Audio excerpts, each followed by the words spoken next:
म्हणजे या व्यवसायाची सुरुवात खरं तर मी केलेली नाही, माझ्या बायकोनी केलेली. माझ्या बायकोमुळे मी हा व्यवसाय सुरू केलेला. मी कार्यक्रमाला गेलो होतो नाट्याला. कार्यक्रम झाल्यावर 2005 साल असेल, तर तिथले जे अशोक रानडे म्हणून आहेत, अर्चना रानडे आणि अशोक रानडे आणि त्यांचा मुलगा गणेश रानडे, तर ते सहज बोलता म्हणाले की आम्हाला असं ना प्रायव्हेट मार्केटिंग करायचं आहे आंब्याचं. त्यावेळी माझी वादळवाट मालिका काय म्हणतो आपण चालू होती. असं नव्हतं की माझी मालिका चालू नाहीये, माझी निवेदनाची कामं सुरू होती. मी त्यावेळेला कुठे कुठे हा जुजबी साथीला जात होतो संवादी निवेदनाचे. म्हणजे असं काही नव्हतं.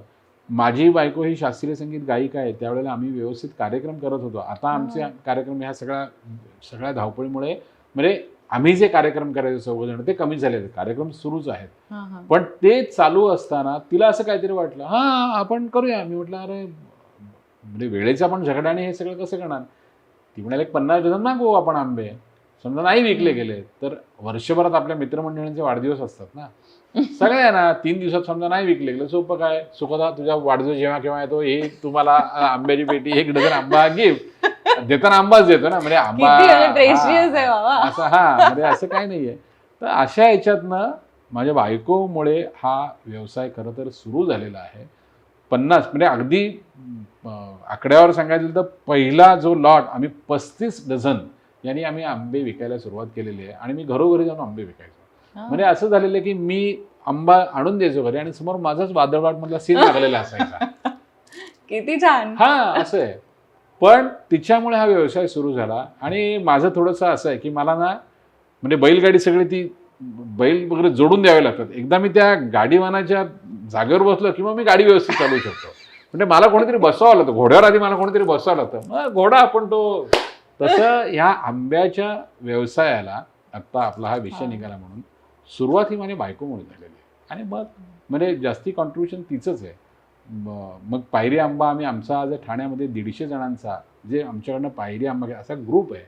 मग हा व्यवसायाचाच भाग आहे ना. हा प्लॅन बीच आहे की हापूस आंबा विकतोय पण पायरी आंबा विकायचा असेल मग काय पाहिजे. मग बरोबर तेवढीच मंडळं की जे पायरी आंबा विकत घेतात त्या 150 जणांचा ग्रुप आहे. मग माझे एक मित्र आहेत अतुल दीक्षित म्हणून, त्यांचा वंशपरंपरागत असं म्हणजे खरवसाचा व्यवसाय आहे. चायना ग्रास अंड वगैरे काही न घालता म्हणजे अगदी जसं आपण घरी करतो, फक्त आता ते मशीनवर करतात. पूर्वी चुलीवर करायचं, आता व्हॉल्यूम वाढल्यामुळे मग त्यांचं डिस्ट्रीब्युशन ठाण्यातलं म्हणजे ह्या सगळ्या आमच्या लोकांना. मग तो व्यवसायच झाला ना माझा एक. म्हणजे आता मँगो पल्प विकतो, दिवाळी फराळ आम्ही केलेलं आहे 6 वर्ष. आता त्या वेळेत काय होतं, दिवाळी पहाटचे कार्यक्रम हल्ली आपल्याकडे 4 दिवस आधीपासूनच सुरू झालेले असतात, मग ते जाता येत नाही. पण जेव्हा जेव्हा शक्य असतं तेव्हा मी हे सगळं व्यवस्थित म्हणजे एक म्हणजे वसंतवले फूड्स या नावाने माझ्या बायकोचे एक छोटे प्रोप्रायटरी म्हणतो ना असं एक आहे. आम्ही हा व्यवसाय आहे पूर्णपणे आमचा.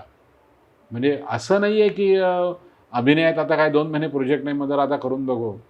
10 फेब्रुवारी 15 फेब्रुवारीपासून जवळजवळ 25 ते 27 जूनपर्यंत माझी प्रायोरिटी विचारशील तर ती फक्त आणि फक्त आंब्याच्या व्यवसायाला असते. आणि मग तेव्हा तुम्हाला प्रोजेक्ट आले तर नाही करतो, घेतो, पण सांगून घेतो की माझी प्रायोरिटी ही असणार आहे. मी आउटडोर शूटिंगला त्यावेळी जात नाही. आणि आता हे इंडस्ट्रीत सगळ्यांना माहिती आहे की दादा ह्या 100 दिवसात बाहेर गावी म्हणजे शुक्रवार शनिवार रविवार तर 99% असं बाहेर जाऊन मी 3-4 दिवस गेलो ह्या 3-4 दिवस आणि इथे कोण असं होतच नाही. म्हणजे आंब्यालाच प्रायोरिटी. त्यामुळे आता प्लॅन बी सी म्हटलं ना तर हे तसंच आहे ना की आता मूळ व्यवसाय आंब्याचा आहे, मग मी निवेदन मुलाखतकार आहे, मग मी अभिनेता आहे, असं ते सांगतो. रिव्हर्स. आणि मला आनंद आहे आणि मी हे आनंदाने सांगतो. आणि रादर मी आमच्या क्षेत्रातल्या सगळ्याच जी तरुण मुलं आहेत, म्हणजे मी काही म्हातारा झालो अशातला भाग नाही, पण आता जे वयाने हे तरुण आहेत 20-22 त्या सगळ्यांना सांगतो अभिनय तुम्ही कराच, पण तुमचं अवांतर वाचन सुद्धा ठेवा किंवा तुम्ही त्याच्याशी हँड इन हँड अशी कुठली कला आहे काही जाऊ शकेल. मग तुम्ही निवेदनासाठी प्रयत्न करा, तुम्ही काहीतरी मुलाखतकार म्हणून प्रयत्न करा, मग तुम्ही वाद्य शिका काहीतरी त्याच्याशी निगडीत काय काय काय काय होऊ शकतं असं तुम्ही करा आणि आनंद आहे आणि पैसे मिळतात. असं काय ना की आता ग्लॅमरनुसार पैसे कमी जास्ती मिळणार.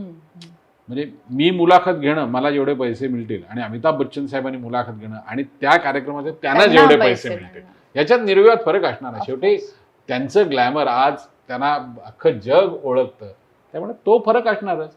पण हाच तर प्रवास आहे ना. हळूहळू आपण असे प्रवास करत जाणं आणि तीच तर गंमत आहे. हो, पैशाची गोष्ट आली इथे म्हणून मला एक अगदी महत्वाचा मुद्दा विचारायचा आहे की फ्रीलान्सर्स म्हणजे हे सगळे ऍक्टर्स किंवा कलेच्या क्षेत्रात संलग्न असलेले काही लोक असतात, तर ते नोकरी अशी नसते त्यांना. ते फ्रीलान्सिंगच करत असतात. प्रत्येक प्रोजेक्ट टू प्रोजेक्ट त्यांना मिळत असतं. एक प्रोजेक्ट संपला की दुसरा प्रोजेक्ट येईपर्यंत वाट बघणं, हे सगळं असतं. तर त्यांनी फायनान्शियल प्लॅनिंग करणं किती गरजेचं आहे? नितांत गरजेचं आहे. म्हणजे मला तर असं वाटतं की जेव्हा मी सुरुवात केली 95-96च्या आसपास, 94-95-96, त्याच्या आधी म्हणजे ज्यांनी त्यांच्या आयुष्याची सुरुवात 1960 साली वगैरे केली असेल, त्याच्या आधी ज्यांनी त्यांच्या आयुष्याच्या करिअर 1920 साली केले, त्या काळानुसार त्या म्हणजे काळात जी आर्थिक परिस्थिती असते त्यानुसार सगळ्यांनी फिनान्शियल प्लॅनिंग हे केलेलंच असणार. आता एखाद्याचं फसतं, एखाद्याचं सक्सेसफुल होतं. तसं आहे. आजचं बोलायचं झालं तर आज रुपयाची जी किंमत आहे, ज्याला आपण म्हणतो, त्या अनुषंगाने म्हणजे काही चांगली चांगली पुस्तकंच आहेत, ती तुम्ही वाचायला पाहिजेत. म्हणजे एका खूप मोठ्या अर्थतज्ञाने असं लिहिलं होतं की तुम्हाला ₹1 मिळाल्यावर आधी 20 पैसे तुम्ही सेव्ह करा आणि मग 80 पैसे खर्च करा. आपण उलटं करतो, आधी खर्च करून टाकतो आणि मग जे उरलेलं आहे हा म्हणजे वेळे अभावी आपल्याला ते खर्चच करता येत नाही, ते आपण शिल्लक म्हणून ठेवतो. तर तसं न करता फिनान्शियल प्लॅनिंग करणं खूप गरजेचं आहे.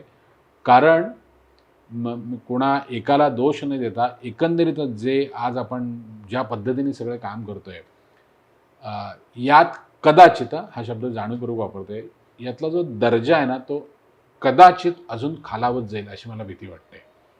म्हणजे त्यामुळे demand supply theory, quantity, quality अशा सगळ्या गोष्टींचा जर का आपण विचार केला तर तुम्ही म्हणजे नट असा, दिग्दर्शक असा, कुठल्याही कलेच्या प्रांतात मी सांगतो किंवा जो फ्रीलान्सिंग म्हटलं, तर तुम्ही फिनान्शियल प्लॅनिंग हे आयुष्यात खूप लवकर सुरू करायला हवं.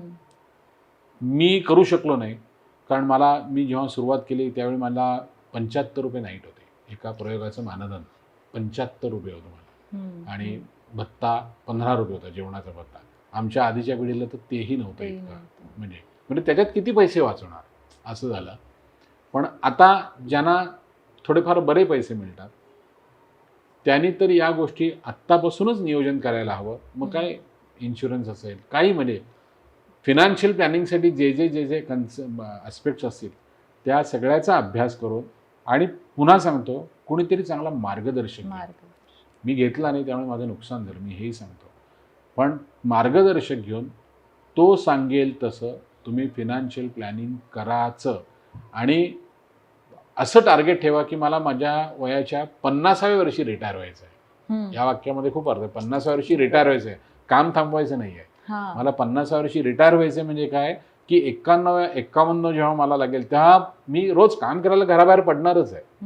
पण प्रेशर नसलं पाहिजे की अरे बापरे, आज आता मला 10-12 हजार नाही मिळाले तर मी काय करू, या महिन्यात 1.5-2 लाख रुपये आलेच नाहीत, आता मी काय करू, असं नाही प्रेशर तुमच्यावर होतं पाहिजे. आनंदाने काम करता आलं पाहिजे.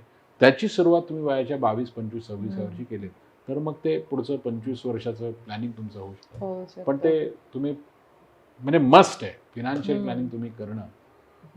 कारण जे नोकरीत होतं जनरली, कारण त्यांचे PFs असतात. आणि अजून एक सांगू का, आत्ता तू म्हणालीस नोकरी आणि फ्रीलान्सिंग. आता समजा तू फ्रीलान्सिंग काम करते, म्हणजे मी फ्रीलान्सिंग काम करतो, मी पण फ्रीलान्सिंग करतो, मी काय असं काय कुठे रोज जाऊन सकाळी 9:30ला सही करत नाही. पण आपण काय ठरवायचं माहितीये का, की माझी नोकरीच अशी आहे की मला आज सेटवर जाऊन अभिनय करायचा आहे, हा माझ्या नोकरीचा भाग आहे. 3 दिवस अभिनय करायचा, पुढचे 2 दिवस काम नाही, तर हे 2 दिवस मी काय करणार आहे तर मी मार्केटिंग करणार आहे. हा माझ्या नोकरीचा भाग आहे की 3 दिवस मी अभिनय करणार, जे काय दिग्दर्शक, काय लेखक आणि सगळं माझ्यासमोर लिहून आलेलं असेल ते, आणि उरलेले 2 दिवस ते काम मिळवण्यासाठी मी 5-50 फोन करत बसेल. हा माझ्या नोकरीचा भाग आहे.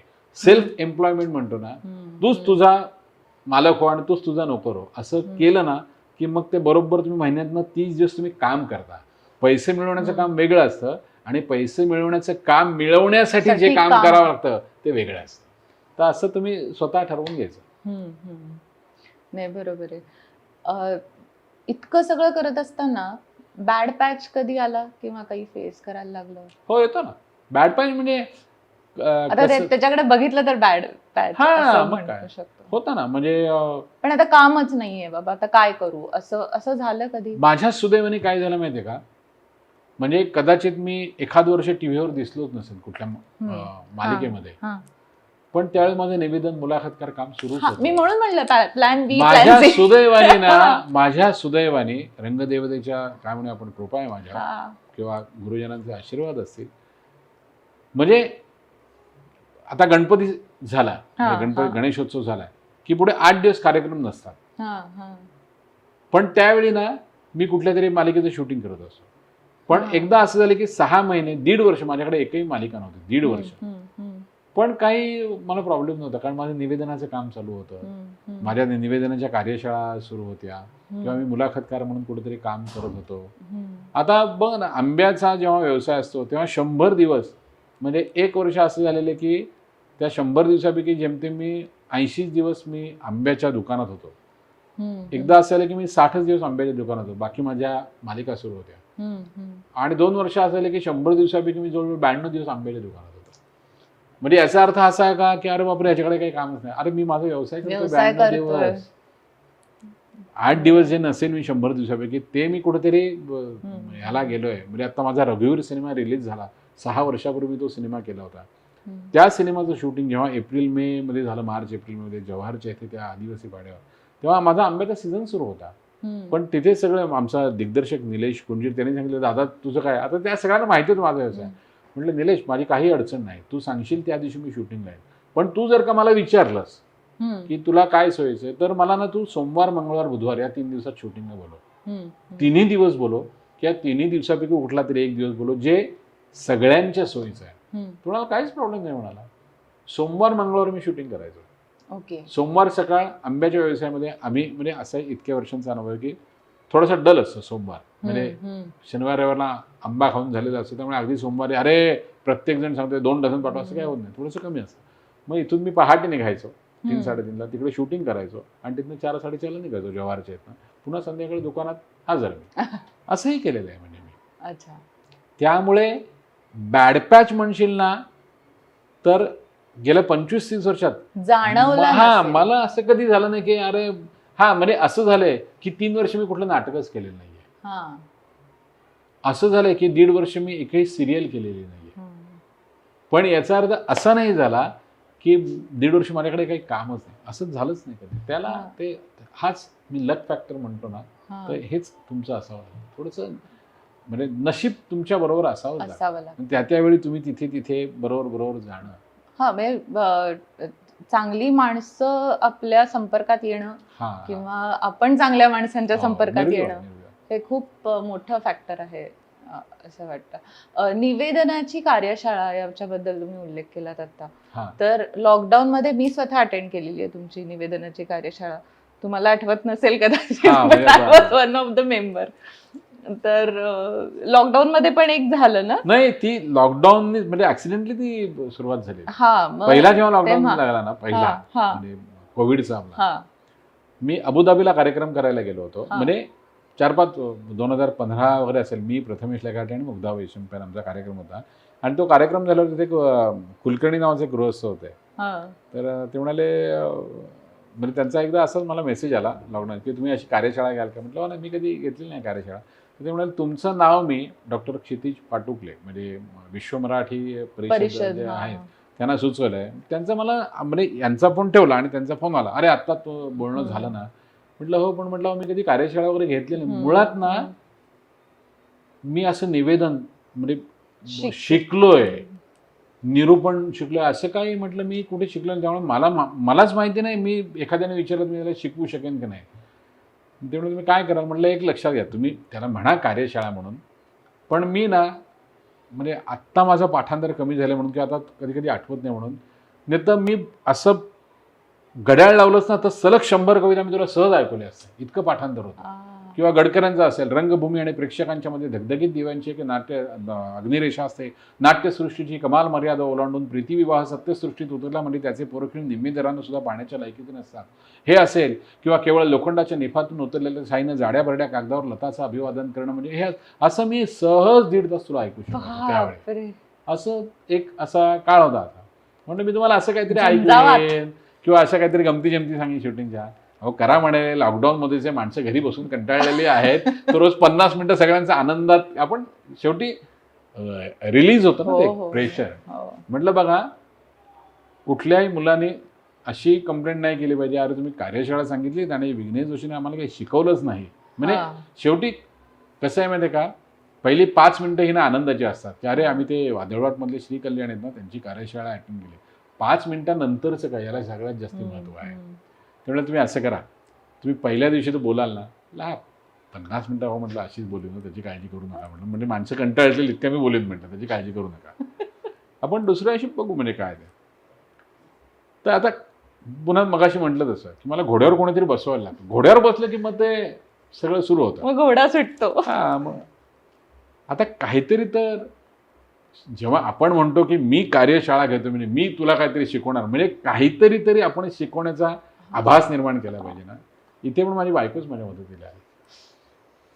ती म्हणाली तुला मी काही मुद्दे सांगू का, म्हटलं सांग काय, कारण मी कधी केलंच नव्हतं ना हे कार्यशाळा वगैरे. ती म्हणे तू पहिले एक 5-10 मिनिटांना भाषेच्या अनुषंगाने बोल. हा. शब्दोच्चार म्हणा किंवा मराठीमध्ये फ आहे, हा. फ नाहीये, किंवा त्र म्हणजे दातृत्व, कर्तृत्व हे जे शब्द आहेत त्याच्याविषयी बोल. काही आपण कारण नसताना खूप अशी एकंदरीत आपण मराठी माणसं खूप जोरात म्हणजे मोठ्या आवाजात बोलतो. आपण असं काय बरं आहे बरं आहे असं असं नाही इतकं बोलत. बोलत बरोबर नाही. आहे. म्हणजे अदब नसते असं नाहीये, पण आपण असे अगदी अदबशीर अरे आप आइए बैठिए वगैरे असं आपण काय बोलत, अरे काय म्हणतो बस रे, आपण असं असो. मग आता निवेदनात कधी कधी तुझे जे चढ उतार होतात त्या अनुषंगाने तू काहीतरी बोल. तर असे एक 5-10 मुद्दे माझ्या बायकोनेच मला सुचवले होते की तू असं असं बोल. मग तिथे पुन्हा ती एक लिंक लागली, अरे हा हे बोलू काहीतरी शकतो. करू शकतो. हे बोलू शकतो. आज सपत्निकच मुलाखत व्हायला हवी हा होती खरं तर. नाही खरं करू आपण ते नंतर. ज्या गोष्टीत मला शून्य ज्ञान आहे ते म्हणजे ड्रेसिंग सेन्स. हा. तर ती म्हणाली हा एक निवेदनाचा मुद्दा तू घे, म्हणजे निवेदकाचे कॉस्ट्युम कसं असावेत. म्हटलं याच्यावर मी काहीच बोलू शकणार नाही, म्हणजे मी उगाच बोललो तर ते अज्ञान प्रकट केल्यासारखं नाही. मग त्याच्यात मग ते सांगितलं की ढोबळ तर सांगू शकतो ना, बॅकड्रॉप काय आहे, मग त्यानुसार कुठले तुम्ही कपडे घालायला पाहिजे. की तुमच्या बाजूला स्त्री निवेदिका असेल तर तिची साडी लाल असेल तर तुम्ही लाल रंगाचा झब्बा घालून बसलात. हे म्हणजे असे काही मुद्दे तिने जे दिसण्याचे असतात ते तिने सुचवले. आणि पहिली 20 जुलै ते काहीतरी 25 जुलै होती 2020 सर मला वाटतं. हो, हो. ती अशी झाली की इमिजिएटली त्यांनी नेक्स्ट म्हणजे ऑगस्टमध्ये सांगितलं आपण अजून करू. म्हटलं सर खरंच आवडले का, म्हणजे असं नको व्हायला की लॉकडाऊन आहे म्हणून काहीतरी फी घ्या. नाही म्हणाले अहो खरंच आहे, म्हणजे सगळ्यांचं आहे की पुन्हा केली तर आम्हाला आहे. मग आपण म्हणतो ना की अरे नाही, मग आपण आता फोकस्ड काहीतरी व्हायला पाहिजे. म्हणून मी माझ्या पुरताच बायकोनी सांगितलेले मुद्दे, करताना मला जाणवलेले मुद्दे आणि विद्यार्थ्यांनी विचारलेले प्रश्न.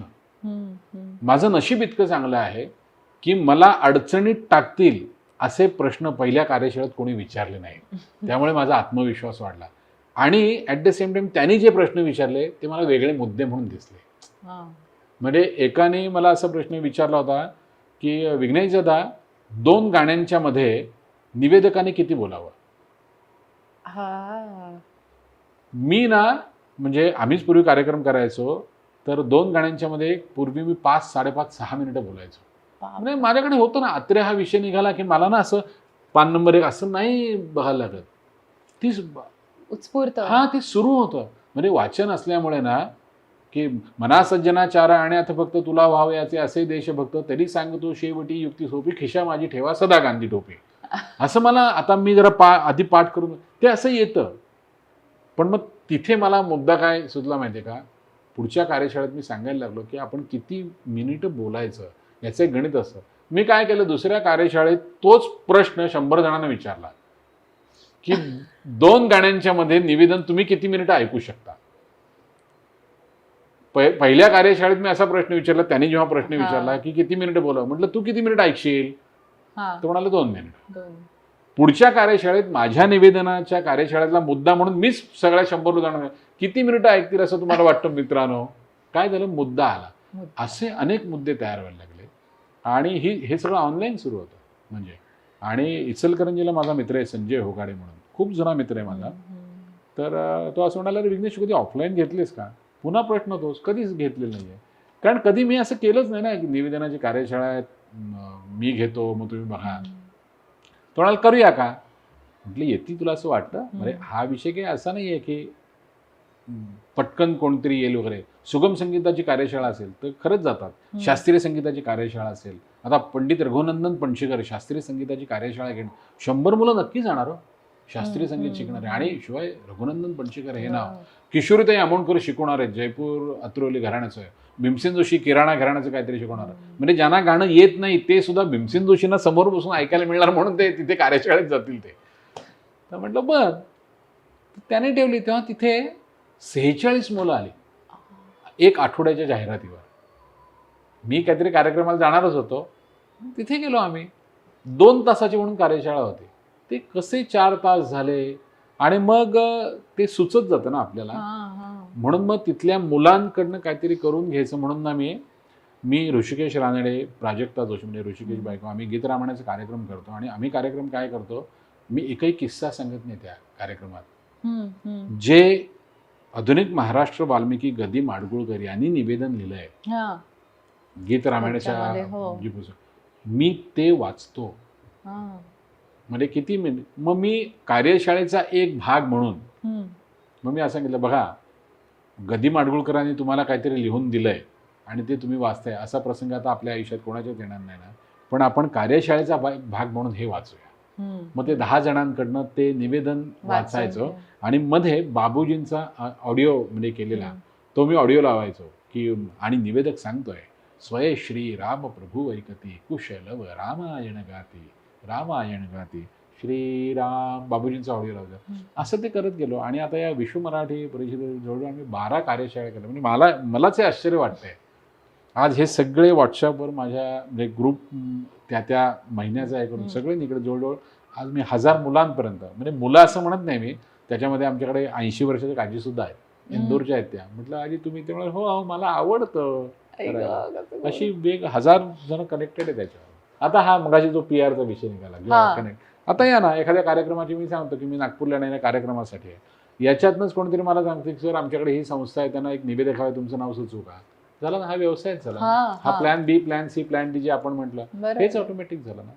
आमच्या ज्या कार्यशाळेतनं ठाण्यातनंच एक कार्यक्रम आला होता की त्या ज्या कार्यशाळा म्हणजे ज्यांनी अटेंड केली त्यांच्या काहीतरी आई वडिलांच्या लग्नाचा काहीतरी 50वा वाढदिवस होता. तेव्हा सर तुम्हीच कार्यक्रम कराल का? आता हा याच्यातनंच आलेला आहे ना कार्यक्रम. म्हणजे याच्यासाठी मी वेगळं मार्केटिंग केलं नाही, पण हाच माझ्या व्यवसायातलाच अजून एक व्यवसाय कसा आपलं मदत करतो तसंच झालेलं आहे. पण आता खरोखर PR असण्याची गरज असते आहे. मला असं अगदी नितांत वाटतं. म्हणजे मी करत नाही अजूनपर्यंत किंवा आजपर्यंत मला गरज भासली नाही म्हणून ते मी केलं नसेल.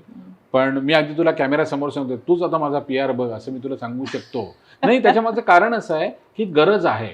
हे बघ, ताकाला जाताना भांडं लपवायचं नाही. मी अभिनय करतो किंवा मी आंबे विकतो हे मी कितीतरी जणांना सांगत फिरतो ना.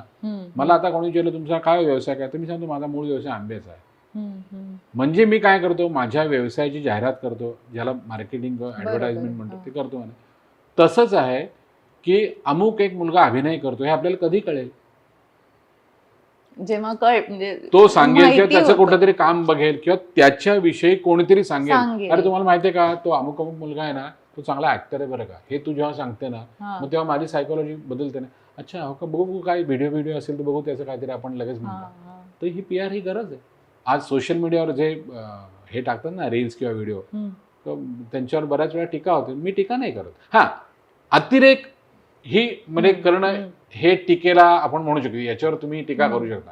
पण जर काय एखाद्याने आठवड्याला 2 त्याचे काय गाण्याचे व्हिडिओ टाकले काही जे असेल ते, म्हणजे आता तू जाहिरात करतोय त्याची की एखादा समजा मी गायक नाही पण समजा उद्या मी काहीतरी एखादा काव्य वाचनाचं काहीतरी 40 सेकंदाचं काहीतरी रील टाकला असेल, 1000 लोकांनी बघितलं, 2000 लोकांनी बघितलं, 2000 लोकांना एवढं तरी कळणार आहे हा काहीतरी ना काव्य वाचनाचा कार्यक्रम करतो बहुतेक का, असं काहीतरी होतं ना. PR हा गरजेचा आहे. आणि मला तर वाटतं त्यासाठी तुम्ही एखादा माणूस ठेवावा असं मला वाटतं. म्हणजे ते फ्रुटफुल कितपत होईल ते शेवटी त्या तुम्ही कसा व्यवसाय करता त्याच्यावरती ते अवलंबून असतं. पण त्याच्यात चुकीचं काय नाही, उलट करावं. आपल्या व्यवसायाची कोणीतरी जाहिरात करतंय. म्हणजे मी एक खूप असं गमतीशीर उदाहरण देतो. कोंबडी रोज सकाळी ओरडते म्हणून तिचं अंड विकलं जातं ना. रोज ती हा, अरे हे हास्यास्पद उदाहरण आहे, नाही पण माहितीये मला, किती ऍप्ट आहे. पण म्हणजे म्हणून आपण हे आहे हे कळतं ना. हा, तुम्ही काहीतरी करताय. हा. आपण बघ ना, आता रस्त्यावर तो बाटलीवाला किंवा तो बांगडीवाला येतो किंवा कलईवाला येतो, हा. तो ओरडतो ना काहीतरी. हो हो. त्याला पीआर बिआर हे शब्द त्याच्या आयुष्यात नसतील विचारायचे आले, पण तो जाहिरातच करतो ना त्याची, की अरे मी कलई करणार भांड्याना काहीतरी, तो त्याची जी काय हा. तसंच आहे. पीआर आवश्यक आहे.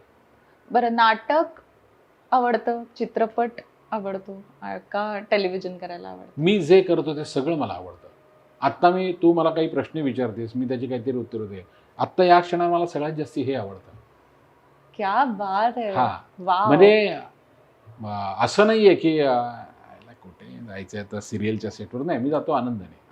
हा. म्हणजे ज्यावेळी मी जे करतो ते मला खूप प्रेझेंट मध्ये राहायला ते मला खूप आवडतं. म्हणजे आत्ता आपण जीन्स, झब्बा, घड्याळ असं सगळं आहे. हा. आंब्याच्या दुकानात एक 3/4 असते, त्यातल्या त्यात मळखाऊ टी शर्ट असतो, जे आहे ते मी अगदी खरं सांगतो. एखादा नॅपकिन असतो माझ्याबरोबर, हा. कारण खूप घाम येतो ना घाम. एवढ्या पेट. मी तसाच स्कूटरवर फिरतो ठाण्यामध्ये. कितीतरी जण मला म्हणतात, म्हणजे एकदा असं आलंय, हिमालयाची सावली नाटकाचा प्रयोग ठाण्यात होता रात्री 8:30 वाजता आमचा, आणि काहीतरी कोणाला काहीतरी खरवस काहीतरी हवा होता म्हणजे, आणि तो फ्रीजमध्ये ठेवलेला. तरी सांगितलं, अहो जरा आत्ता खरवस मिळेल का? म्हटलं हो मिळेल, आहे म्हटलं आज केलेला. तर मी त्यांच्याकडे खरवस दिला दुपारी 4:30-5 ला काहीतरी, आणि ते देऊन घरी आलो, आंघोळ केली, प्रार्थना वगैरे केली, आणि मी 8:30 ला प्रयोगाला गेलो.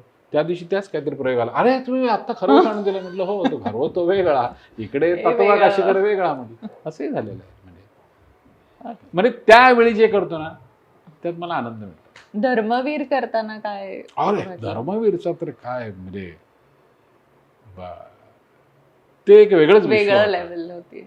एक तर पहिली गोष्ट, मी स्वतः धर्मवीर आनंद दिघे यांना अगदी जवळून बघितलंय. पाहिले. म्हणजे माझा परिचय नव्हता, ते काही मला ओळखत नव्हते. हा विघ्न, मी शाळेत होतो त्यावेळेला, हा. पण मी त्यांना बघितलेलं आहे. त्यांचं वलय काय होतं म्हणजे ते मी बघितलेलं आहे. म्हणजे सिम्प्लिसिटी पण पाहिलेली आहे. एक साधी, एक काय म्हणतो पॅन्ट, एक त्यांचा तो जब्बा, जब्बा, तो नाम. असं मी त्यांना पाहिलेलं आहे. आणि मी ज्या शाळेत होतो MH हायस्कूलला, आमच्या शाळेपासून त्यांचा आनंद आश्रम म्हणजे टेंभे नाक्याला त्यांचा आहे, आणि प्रभात टॉकीच्या इथे माझी शाळा अगदी. त्यामुळे किती जवळून मी त्यांना पाहिलेलं आहे. म्हणजे ज्याला आपण म्हणतो ना, म्हणजे हा बोलणं चुकीचं आहे, त्यांना मी जाता येता पाहिलं असं आपण म्हणतो ना, असंही पाहिलेलं आहे. किती म्हणजे गडकरी रंगात त्यांना कुठल्या कार्यक्रमाला आले, बरं ते येऊन काही भाषणबाजी करतात वगैरे असं काही नाही, पण ते आल्यावर जे काही निर्माण व्हायचं, हा, म्हणजे आपण म्हणतो ना, सगळ्यात मोठी दात कुठली असते ती, की एखादा माणूस आल्यावर कुणीही आपल्याला न सांगता आपण या जागेवर असे होतो किंवा उभे राहतो ना, ती सगळ्यात मोठी दाद असते. म्हणजे एखाद्या भरलेल्या सभागृहात भीमसेन जोशी आल्यावर आपण सगळं चिडीचूप होतो. आपल्याला कोणी सांगितलं गब्बसा भीमसेन असं कोणी सांगितलं नसतं. भीमसेन जोशी आल्यावर आपलं काय होतं हे त्या माणसाला आतमध्येच काहीतरी होत असतं. तसं ते दिघे साहेबांचं अर्थात पुसटच आहेत या सगळ्या स्मृती, कारण मी 9वी-10वीलाच होतो, म्हणजे शाळेत असताना पण मी पाहिलेलं आहे. आणि त्यामध्ये प्रकाश परांजपे ही भूमिका मला करायला मिळाली. मी प्रकाश काकांसुद्धा पाहिलेलं आहे. हा, म्हणजे आमच्या शाळेमध्ये वीरा परांजपे सर होते, त्यांचाच मुलगा प्रकाश परांजपे. म्हणजे तर त्यांना खूप वेळा पाहिलेली प्रकाश परांजपे नौपाड्यामध्ये. आणि प्रकाश परांजपेंचे मित्र म्हणजे साने म्हणून आहेत, त्यांच्याकडून सुद्धा खूप माहिती मिळाली. आणि इथे कोलशेतलाच आम्ही शूटिंग करायचो. आनंद आश्रमचा सेट अगदी जसं तिथे आहे ना टेंभे नाक्याला, तसंच्या तसं इथे ते सगळं उभं केलेलं आहे. आणि मंगेश देसाई माझा मित्र, तो निर्माता आहे, निर्माता नंतर आधी माझा मित्र आहे. आणि म्हणजे हा सिनेमा मी करतोय हे साधारण 40 सेकंदात ठरलं असेल. मंगेशचा फोन आला, विघ्नेश काय करतोय? म्हटलं का रे, काय झालं? इथे ते असं हे आहे, जरा तू येऊन जा. म्हणून मी आलो. मला तो लेंगा झब्बा आधी घातला, म्हणजे 1990 नंतर चालू, आधी असे ते फ्लॅशबॅक हे आहे. मग मिशी लावली, हे लावलं, तो गंध लावलं आणि तो एक चष्मा आणि एकदा विदाऊट चष्मा पण वीक भरपूर केस असलेले आधीचे प्रकार. असं 2 दिन झालं. फोटो काढला, बाजूला प्रकाश परांजपे काढला फोटो, इथे माझा फोटो आणि आमचे दिग्दर्शक प्रवीण दादा हे ठीक आहे म्हणे, बराचसा मिळता जुळता. प्रकाश परांजपे माझ्याकडे ती भूमिका आली आणि महेश लिमे आमच्या याचे कॅमेरामॅन म्हणजे त्यांनी माझं नाव सुचवलं की तू विघ्नेशला बोलव. विघ्नेश खूप मिळता जुळता त्या चेहऱ्याला जाईल आणि थोडासा एक जोशी परांजपे फॅक्टर असतो म्हणजे तो असणार, तर त्यामुळे ती भूमिका मिळाली. आणि पहिल्या दोन्ही भाग म्हणजे आमच्याकडे स्क्रिप्ट असायचं दिलेलं, पण आमचे दिग्दर्शक प्रवीण तरडे यांची खासियत अशी की त्यांना सेटवर सुचतं काहीतरी. मग ते नाही विघ्नेश तू असं नको बोलू, तू ना मी सांगतो हे वाक्य तू असंच म्हण. मग ती वाक्य काय काय तशी तिथे सेटवर बदलली गेली आयत्या वेळेला. किंवा एखादं वाक्य मला असं नाही थांब ते नाही, तू ते बोलू नको, कारण ते काय ते जरा वाक्य आहे ना ते असं जरा टिपिकल शिवसैनिकाच्या तोंडीत छान दिसेल. परांजपे वगैरे तुम्ही मोदा जोशी, परांजपे असे हे सगळे तुम्ही जरा थोडेसे शिक्षित मंडळी ना देगे साहेबांबरोबर, तर तुम्ही हे वाक्य बोलू नका. हाणामारीची जी आहेत ना ते सगळं त्या ह्या शिवसैनिकांकडे असंही झालेलं आहे. म्हणजे पण मजा होते.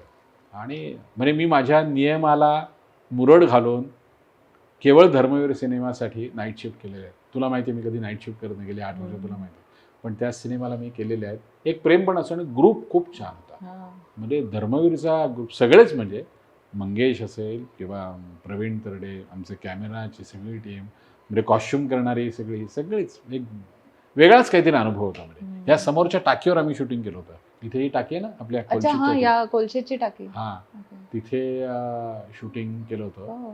आणि बऱ्याच जणांना तो उंचीचा हे आहे म्हणजे फोबिया म्हणतो असा, मलाही आहे. मी खूप उंचावर गेलो तर असं, पण ते सगळ्यांनी प्रवीणनी सगळ्यांना सांभाळून घेत. ओके तू सावकाश आहे, उभा राहा, आता खाली बघू नको. मग त्यांनी तो ड्रोनचा कॅमेरा सगळ्यांना प्रॉपर सांगा. आणि कॅप्टन तुमचा ना मजबूत असावा लागतो. आमचे 2 कॅप्टन एकदम मजबूत, म्हणजे निर्माता म्हणून मंगेश देसाई, म्हणजे हे नाही असं कधी आम्ही ऐकलंच नाही. हे हवं आहे ना मग ते हवं आहे, अरे नको जरा मग ते काय 100 200 रुपये लागतात पण ते हवं आहे ना, हा मग ते हवं आहे. मग त्याच्यावर त्याचे प्रतिप्रश्न नाही कधी, अरे काय मोठ्या पटकन काहीतरी करून टाकवलं असं काय नाही. आणि प्रवीण तरडे आपण म्हणतो ना एक भारलेला माणूस असतो आणि बुद्धिमान माणूस, म्हणजे प्रचंड वाचन आमच्या प्रवीण तरडेचं. बाप रे, म्हणजे कधी कधी मलाच आश्चर्य वाटायचं बाप रे. आणि त्याची एनर्जी रात्री 3 वाजता, म्हणजे मी बऱ्याच वेळा असं होतं मी थकलेलो असायचो आणि मी असं, पण त्याच्याकडे बघून अरे नाही पुन्हा ते काम सुरू वगैरे. आणि मग त्याच्यातला दिग्दर्शक जागा झाला की मग काय त्याची एक वेगळी भाषा आहे आमच्या प्रवीणची. म्हणजे मी सांगतो त्या भाषेला तुम्ही काही करू शकत नाही. एकदम मग सगळे एकदम असे होतं, म्हणतो ना ते 4 शब्द कानावर गेले की यस सगळे बरोबर असे असायचं. तुम्ही कधी दिग्दर्शनाकडे वळला नाही? माझा तो पिंडच नाही. मी सांगतो ना शिकवणं आम्हाला पिंडच नाही. हे निवेदनाची कार्यशाळा हे होऊन गेलं ऍक्सिडेंटली. आपण म्हणतो ना कधी कधी गोष्टी होतात. एखाद्या गोष्टीची निर्मिती स्वतः करावी किंवा दिग्दर्शित स्वतःच. ऍक्च्युली सांगू का, मी आनंद अभ्यंकर आणि आशा साठे आम्ही रंगमंच प्रकाश योजनेची अट नसलेली 2 नाटकं केली होती. त्यातल्या एका नाटकाची मी निर्मिती केली होती, असे पाहुणे येते. काय नाही, तू आत्ता सांगितलंच नाही, इथे आम्ही तुला 2.25 तासात नाटक करून दाखवू शकतो. 1 टिपॉय 2 करूया, संपलं आमची प्रॉपर्टी किंवा काय सेट. आणि मागे आपण ज्याला म्हणतो असं एक लोखंडी हे उभं करून घेतलं, तो बॅकड्रॉप सारखं आहे एकच रंगाचा, आणि त्याच्या मागे आम्ही कपडे बदलले, काय मिशी लावले, पटकन टोपी घातले, असे आम्ही जवळजवळ 450 प्रयोग केले. माझ्याकडे एक गाडी होती, म्हणजे थोडा वेळ मी चालवायचो, थोडा वेळ आनंदाचा गाडी चालवायचा, किंवा माझ्याकडे ड्रायव्हर होता आणि एक म्युझिक ऑपरेटर. असे आम्ही 5 जण एका गाडीत बसलो. आमचं ते आम्ही नेहमी म्हणायचो आमचं एक घरच आहे. 5 जण आम्ही बसलो की साधारणपणे 10 ते 12 दिवस सलग प्रयोग. म्हणजे गणपतीत अतिशयोक्ती वाटेल, हवं तर मी तुला काही जाहिरातींचे फोटो पाठवेन 20 वर्षापूर्वीचे. गणेशोत्सवामध्ये मी 19 कार्यक्रम केलेले आहेत. बापरे. हो, म्हणजे नीलम शिर्के आपल्या सगळ्यांची लाडकी अभिनेत्री, तिच्या घरी तर तिच्या घरी ते आपण काय म्हणतो गौरीचं हे असतं ना, गौरी काय जागरण असं म्हणतो ना आपण, तर म्हणजे गौरी जेवतात मग जागरण आणि मग असं काय. विसर्जन. ती म्हणाली विघ्नेश दादा माझ्याकडे तू कार्यक्रम करायला आलं पाहिजे. म्हटलं अगं नीलम हे बघ हे हे पंचांग आहे ह्या गणेशोत्सवातलं. ती म्हणाली ते माहिती नाही विघ्नेश दादा, तुला जेव्हा येऊन कार्यक्रम आमच्या देवीसमोर बसून करावा असं वाटेल तेव्हा सांग. तर म्हटलं हे बघ आज रात्री माझा ग्रँट रोडला कार्यक्रम आहे, ग्रँट रोडला शास्त्री हॉलला, आणि उद्या माझं सकाळी 11चं फ्लाईट दिल्लीचं आहे, त्या मधल्या वेळेत सांग. ती म्हणाली ग्रँट रोडचा तुझा कार्यक्रम झाला शास्त्री हॉलचा, तो 1 वाजता संपला की तू आमच्या घरी आहे. म्हटलं अगं पण म्हणजे तू ठीक आहे विघ्नेश दादा म्हणते म्हणून. ती म्हणाली नाही तू आमच्या घरी आहे. मी नीलमकडे 3:30ला पोहोचलो पहाटे, आणि 3:30 ते 5:30 मी तिच्या घरी कार्यक्रम केलेला. बापरे. असं जवळजवळ 12-13 वर्ष गणपतीतले मी, माझी बायको, गौतम मुर्डेश्वर म्हणजे आयडिया सारेगमपमध्ये होता जो उत्तम अभिनेता आहे, गायक आहे, आणि एक कोणीतरी तबलजी. मग तबलजी मात्र जो सोयीचा असेल, म्हणजे कधी राजा केळकर, रोहिदास परब, आता गंधार जो मग गेले काही वर्ष आमच्याबरोबर आहे, संदीप पवार होता, किंवा मयूर सुकाळे आयडिया सारेगमपवाला, तो आमच्याकडे गायला असायचा. असे आम्ही 10-12 वर्ष गणपतीत गणेशोत्सवातला म्हणजे असा पहिला दिवस सोडला ज्या दिवशी, तो दिवस सोडला तर मला असा एकही गणेशोत्सव आठवत नाही की गणपतीत मी 12पेक्षा कमी कार्यक्रम केले. बापरे. हा मी म्हणजे 10 दिवसात 12. हा हो 12 तर असे म्हणजे असेच होऊन जायचे. त्यामुळे एक वेगळा हे होता. Energy. आता काय होतं, आता गणेशोत्सवातले मुळातच हल्ली कार्यक्रम कमी झाले मुळातच म्हणजे. आणि मोबाईल म्हणजे हे वरदान पण आहे आणि शाप पण आहे. हल्ली काय होतं, कुठल्याही माणसाला दिवसभर तो एक 200 रील्स बघतो आणि त्याचं मनोरंजन होऊन जातं. त्याला वेगळं मनोरंजन करून घ्यावं म्हणून तो मांडवात येतच नाही असं होतं. त्यामुळे पण खूप केलं कार्यक्रम. आपला विषय कशावर निघाला माहिती नाही, पण त्या अनुषंगाने दिग्दर्शनावर दिग्दर्शन म्हणजे दिग्दर्शन नाही, माझा तो प्रांतच नाही. निर्मिती तू म्हणालीस ते मी केलं, नाटकाची निर्मिती. कार्यक्रमाची निर्मिती असते ना माझी अशी. आम्ही एक मानवंदना म्हणून कार्यक्रम त्याची निर्मिती केली होती. म्हणजे राम गणेश गडकरी, कुसुमाग्रज, विद्याधर गोखले, बाळ कोलटकर यांच्या साहित्य, संगीत, काव्य या याच्यावर मी, विजय गोखले, प्रदीप पटवर्धन, माझा मुलगा यश जोशी, कल्याणी, एक कोणतरी गायक असायचा किंवा नसायचा सुद्धा कधी कधी, आणि एक तबल्ली, असा आम्ही 2.5 तासाचा कार्यक्रम करतो. लाटे मागून लाट धावते तरीही साठा संपेना, पाप धावते पुण्यक्षेत्री परी किनारा भेटेना, काळ कावळा रांजण भरतो. हे म्हणजे आपले बाळ कोलटकर आले. किंवा विजयासाठी माझी कविता कधीच नव्हती म्हणून नाही भीती तिजला पराजयाची, जन्मासाठी अडून बसली नव्हती केव्हा म्हणून नाही भीती तिजला मरावयाची, कुसुमाग्रज आले. आमचे विद्याधर गोखले येतील, मग त्यांचं एखादं गाणं यायचं, ऋतुराज आज बनी आला असं यायचं. बाबा बोरकरांची एखादी कविता यायची, माझ्याहून थोर माझे शब्द हे मी जाणतो, त्राण त्यांचे मिळून मी प्राणपंथी चालतो. मग लगेच त्यांचं काहीतरी गाणं यायचं, नाही पुण्याची मोजणी नाही पापाची टोचणी असं काहीतरी यायचं.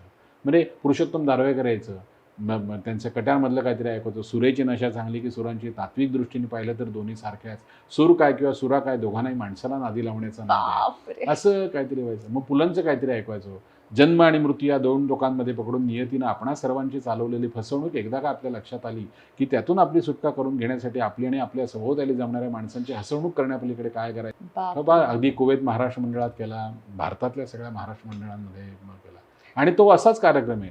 रंगमंचाची अट नाही. आता इथे असे आपण जरी बसलो सोफा आणि मी पेटी घेऊन इथेच बसलो, इथेच अशी बसली कल्याणी, माझा मुलगा यश इथेच बसलाय, मग तो इथनच कमी त्याला सांग तू काहीतरी ऐकव रे.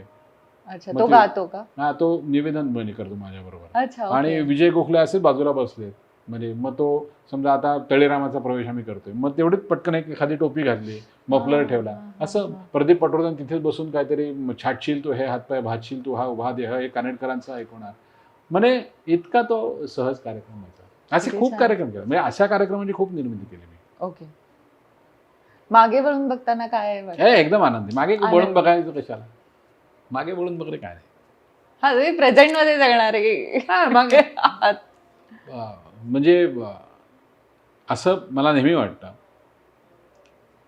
मागे वळून बघून आपण बदलू तर शकणार नाही. पण एखादी गोष्ट राहिली आहे असं वाटतंय आणि ती आता करायची आहे असं वाटतंय. अशा अनेक गोष्टी म्हणजे मला आजही ना शेक्सपियरचं इंग्लिश आहे ना, म्हणजे हा. माझं इंग्लिश इतकं चांगलं नाही, मी फक्त आय कॅन कम्युनिकेट, हम्म.